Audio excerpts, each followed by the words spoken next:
복을 누리며 사는 비결이라는 제목으로 하나님 말씀 전하겠습니다. 하나님께서 사람을 창조하신 것은 복을 주기 위해서입니다. 할렐루야. 우리 한번 가슴에 손을 얹고 따라합시다. 하나님이 나를 창조하신 것은 복을 주시기 위해서다. 복을 주시기 위해서다. 아멘.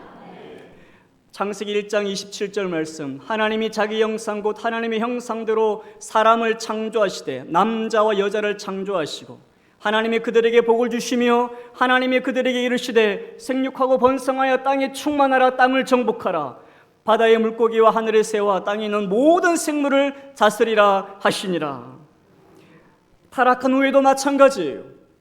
예수님이 세상에 오셔서 이렇게 말씀하셨습니다. 요한복음 10장 10절, 도둑이 온 것은 도둑질하고 죽이고 멸망시키려는 것뿐이요 내가 온 것은 양으로 하여금 생명을 얻게 하고 더 풍성히 얻게 하려는 것이라. 아멘. 예수를 만나서 예수의 복음을 듣고 인생이 바뀐 사도 바울도 복음을 깨닫고 여러분 이렇게 말합니다. 에베소서 1장 3절 말씀, 찬송하리로다. 하나님 곧 우리 주 예수 그리스도의 아버지께서 그리스도 안에서 하늘에 속한 모든 신령한 복을 우리에게 주시되. 아멘. 따라합시다. 하나님께서 이미 주셨다. 이미 주셨다. 예, 과거형이에요. 주실 것이다가 아니고 과거형. 모든 것을 이미 우리는 받은 것입니다. 바울이 말한 이 모든 복은 여러분 구원의 복이에요.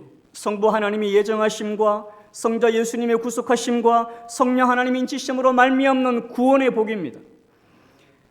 늘 강조하지만 저와 여러분 우리가 받은 구원은 여러분 죽어서 천국 가는 구원만을 말하지 않아요. 그것은 구원의 과거형만을 말하는 것입니다. 구원의 현재형이 있어요. 구원의 현재형. 성도는 이미 구원을 받은 자이지만 현재 구원이 필요해요. 왜냐하면 나의 영혼은 아직도 육신에 남아있는 죄의 찌꺼기가 싸우고 있기 때문이에요. 그 죄의 찌꺼기가 나로 하여금 정욕에 빠지게 하고 유혹에 빠지게 하고 탐심에 들게 하고 시기하게 하고 게으르게 하며 그런 숱한 유혹에 나를 오염시키는 거죠. 그러므로 우리는 구원의 현재성을 제대로 알아야 영적인 패배의 삶을 살지 않을 수 있습니다. 하나님의 그 아름다움과 영광스러움과 예수의 복음의 그 풍성함, 그 복됨에서는 풍성한 삶을 누리지 못하게 되는 거죠.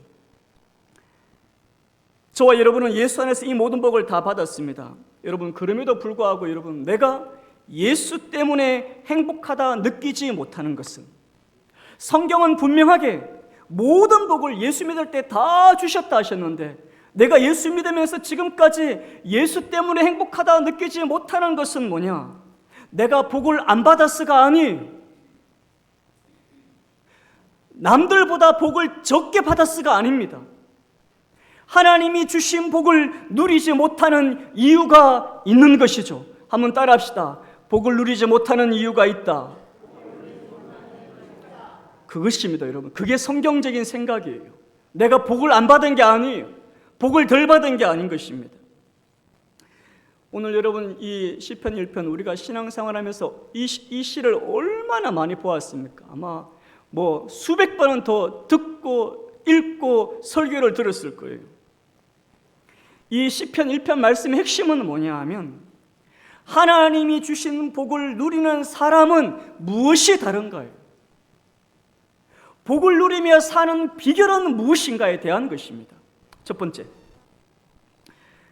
자 여러분 1절을 보시면 복을 누리는 비결이 나오는데요. 1절, 복 있는 사람은 그리고 어디로 가느냐? 여러분 2절로 바로 넘어갑니다. 복 있는 사람은 오직 여호와의 율법을 즐거워하여 그의 율법을 주야로 묵상하는 도다.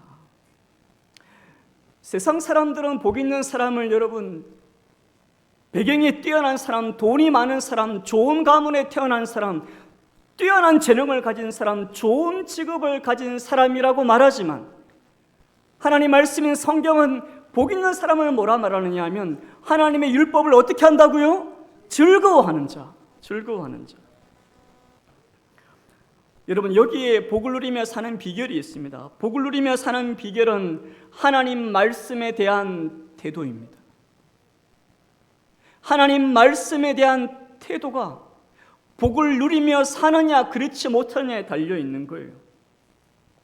여러분 2절을 꼼꼼히 보십시오. 꼼꼼히 2절을 꼼꼼히 다시 보면 오직 여호와의 율법을 즐거워하여 그의 율법을 주야로 묵상하는도다.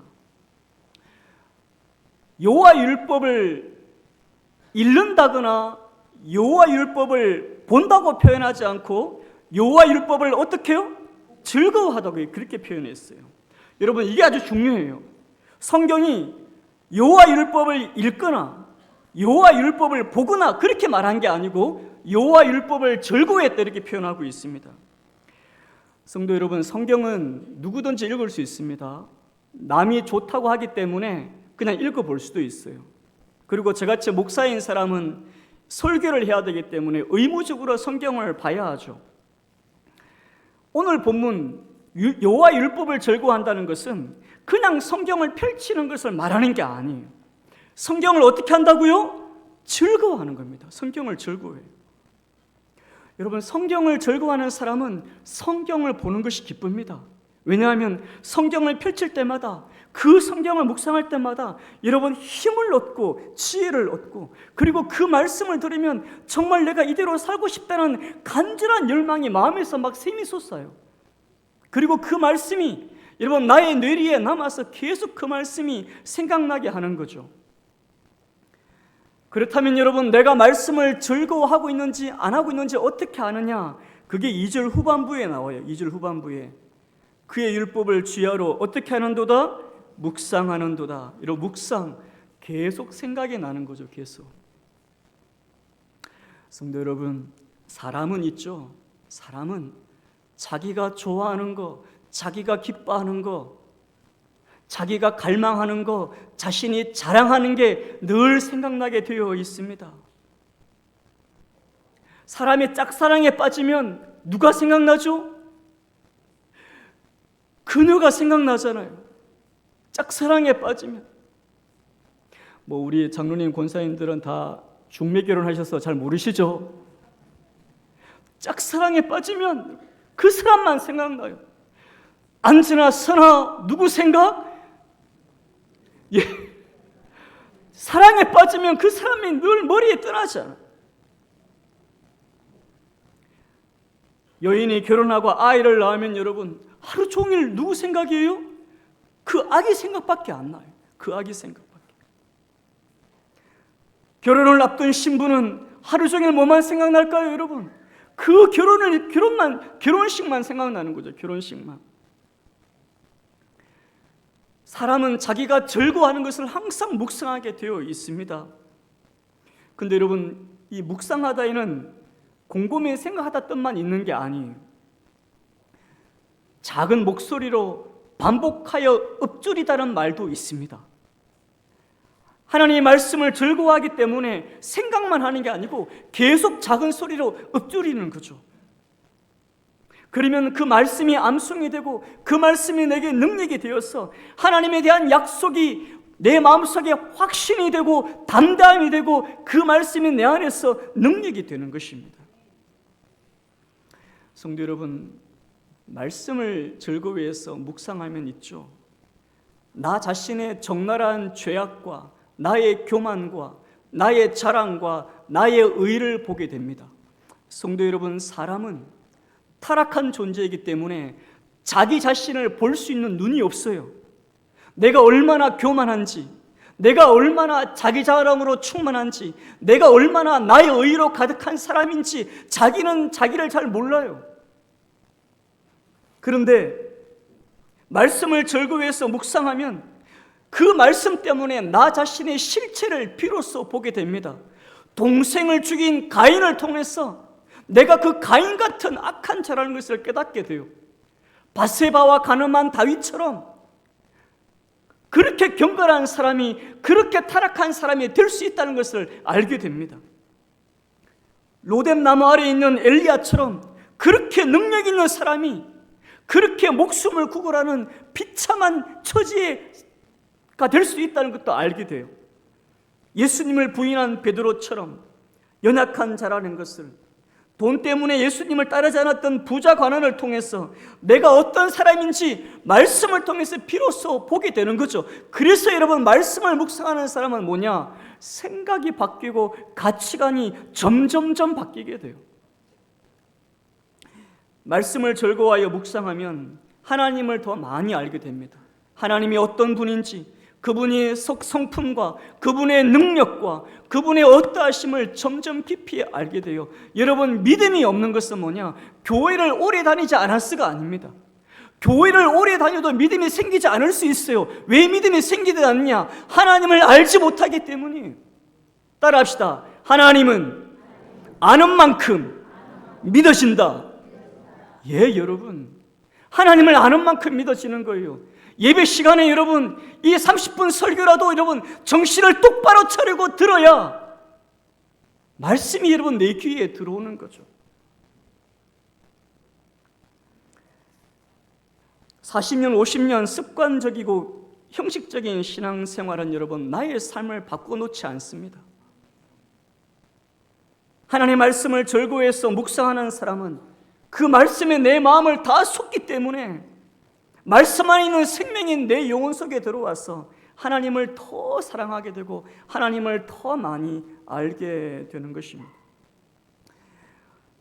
오늘 말씀은 하나님의 말씀을 즐거워하는 자가 누리는 그 풍성한 생명력을 여러분 사진 한 장으로 보여줘요. 그게 바로, 따라합시다, 시냇가에 심은 나무.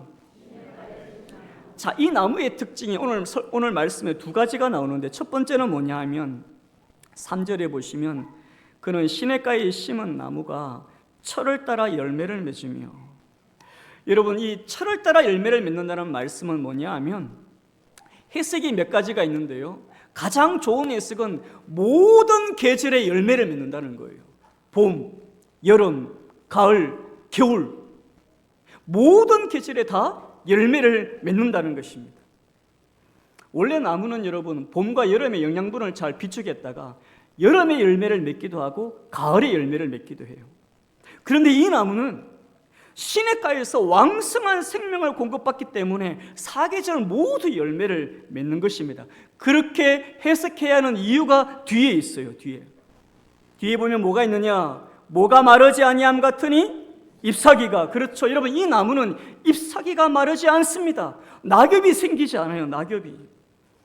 나무는 여러분 생명을 보호하기 위해서 겨울에 수분 증발을 막기 위해 자기 이파리를 떨어뜨립니다. 그게 낙엽이잖아요.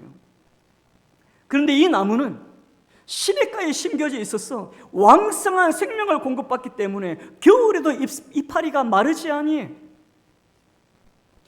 성도 여러분, 세상에 이런 나무가 있습니까? 없습니까? 없어요, 여러분. 이 나무는 세상에, 타락한 세상에는 존재하지 않습니다. 그런데 성경에는 있어요. 아담이 타락하기 이전에 에덴 동산에 이런 나무가 있었고, 그리고 주님 오시고 요한계시록 22장에 이런 나무가 있어요. 요한계시록 22장에 보면 그 생명나무는 12계절마다 12과일을 맺는다는 거죠. 시편 1편의 이 말씀은 여러분 상징인 거예요. 상징은 뭐냐?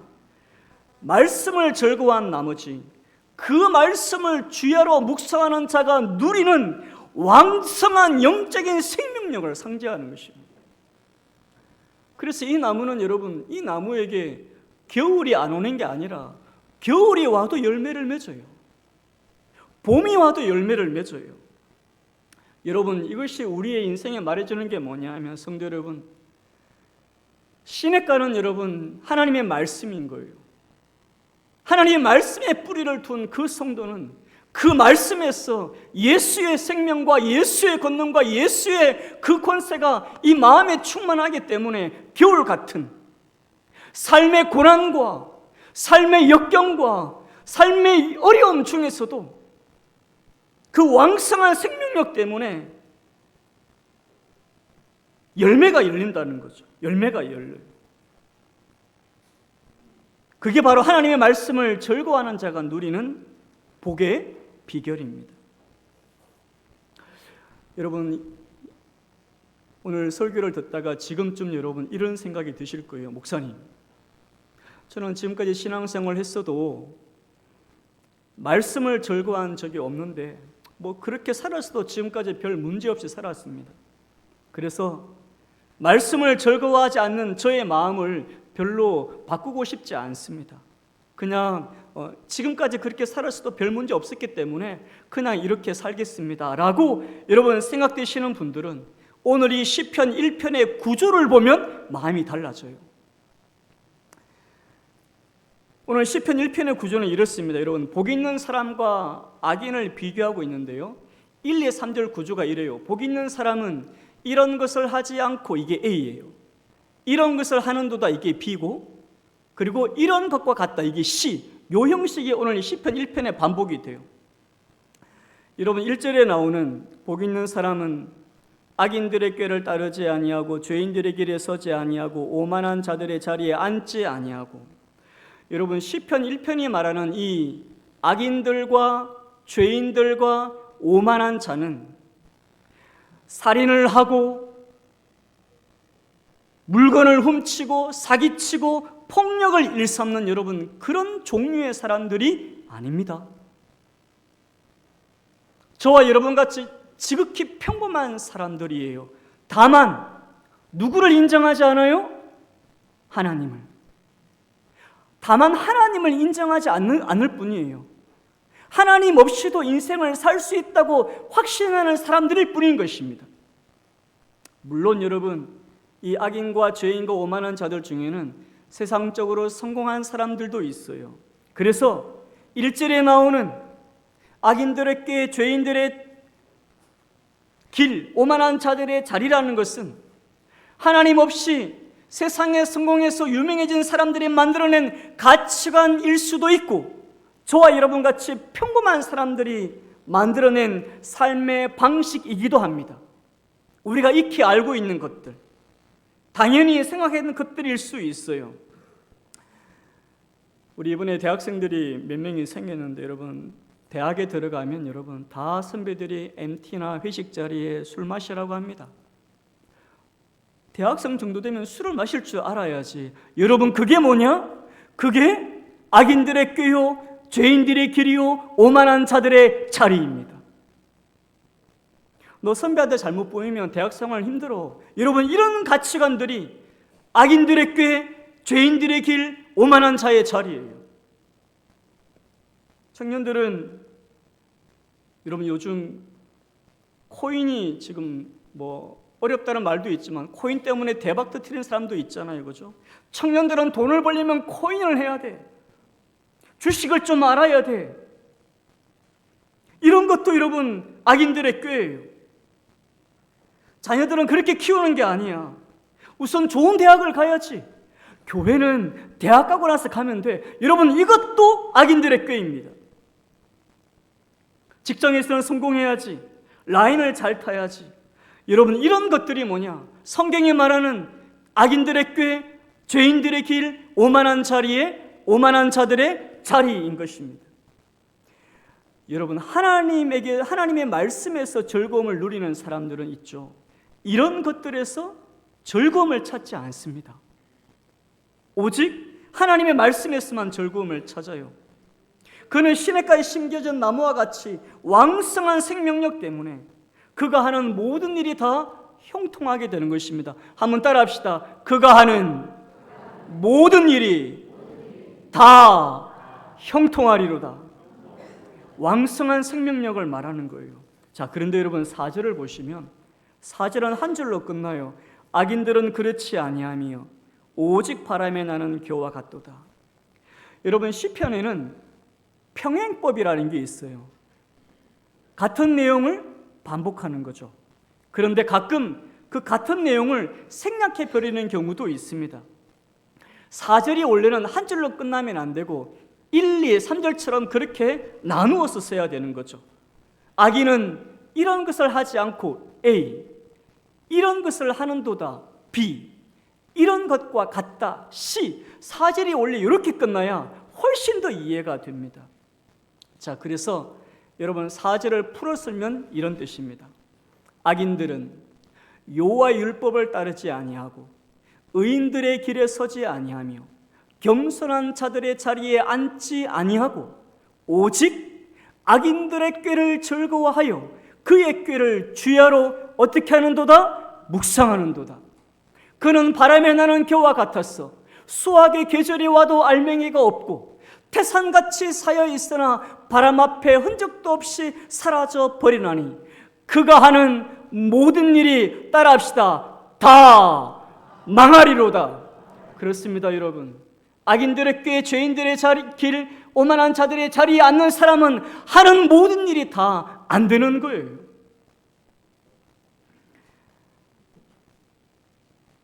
악인들의 꾀, 죄인들의 길, 오만한 자리를 여러분 악인들은 즐거워합니다. 이런 삶의 최후는 뭐냐 하면 여러분 수북히 쌓인 겨와 같아요. 여러분 이 사진이 겨입니다. 겨. 모양은 여러분 쌀인데 그 안에 뭐가 없어요? 알맹이가 없어요. 알맹이. 이게 여러분 아무리 태산같이 수북히 쌓여 있어도 바람 한번 불면 흔적도 없이 사라져 버려요. 흔적도 없이. 그렇습니다, 성도 여러분. 하나님 말씀에 근거하지 않은 인간에게서 나온 모든 방법과 가치관으로 쌓아놓은 것은 수북히 쌓아놓은 겨와 같은 것이죠. 같은 거예요. 바람 한번 불면 다 날아갑니다, 여러분. 다 날아가요. 여러분 시편의 이 구조가 우리에게 말해주는 거 있습니다. 하나님의 말씀을 즐거워하지 않는 자는 반드시 다른 것을 즐거워하게 되어 있어요. 무엇을?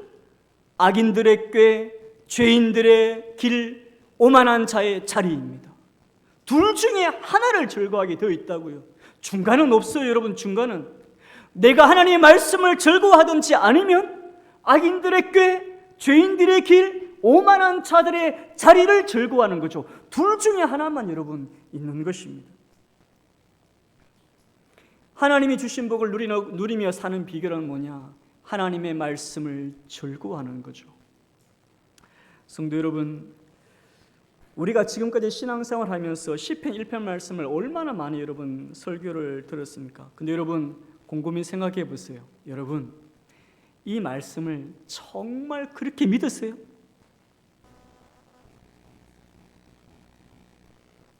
하나님의 말씀을 즐거워하는 것이 진짜 복 있는 사람이라는 것을, 하나님 말씀을 즐거워하는 것을 정말 복을 누리며 사는 비결이라고 여러분 믿고 계시는 거예요? 돈도 별로 없고 가문도 별로고 사는 형편도 별로고 내놓을 것도 없고, 그런데 말씀을 즐거워하는 자를, 묵상하는 자를 정말 복된 자라고 여러분 내 마음 깊은 곳에서부터 인정하고 계시나요? 오늘 날씨가 여러분 얼마나 좋습니까? 오늘 날씨가 참 여름도 아니고 봄도 아니고 정말 좋은 날씨예요. 여러분 이런 날씨에 골프 가방 들고 낚시 가방 들고 여러분 저 산으로 들로 골프장으로 해외로 가지 않고 이 수많은 사람이 모여있는 예배당에 오밀조밀 앉아서 예배드리는 거 정말 복되다고 생각하세요? 아멘. 복인 거예요, 복. 사랑하는 성도 여러분, 사람은 둘 중에 하나를 믿을 수밖에 없습니다. 하나님의 말씀을 믿든지 내가 옳다고 생각하는 것을 믿든지 둘 중에 하나만 믿어요. 둘 중에 하나만.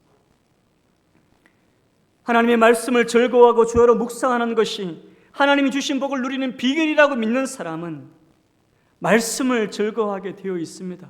아침에 눈을 떴을 때 여러분 어제 그 사건, 어제 그 사람, 어제 불편한 감정이 내 마음을 지배하지 않도록 아침에 눈을 뜨면 나에게 주신 약속의 말씀을 선포하는 거예요.